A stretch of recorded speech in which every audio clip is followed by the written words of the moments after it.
nach racha sé riamh arís go caiisiil ag díal ná ag REIC a chláinte.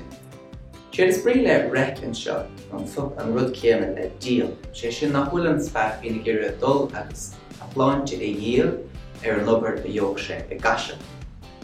Tá cíl eile leis bhfuil REIC, sé sin rud a aithris ó scoil-icsf-ucd. Is sé a thugann an teitl REIC doing ar an oíche filíochta a airgrítar chuilifí im lá Bhliain. Iarmhaith léinn de chuid na scoile an seo, cír an dhéanamháin a chur tús leis an ócáid, agus cruinníonn Léinn le chéile le dáanta cuma acu hain a REIC le chéile, méarla agus maidla. Tá tuilleadh eolais le fáil faoin imeacht ag Facebook agus ar Twitter.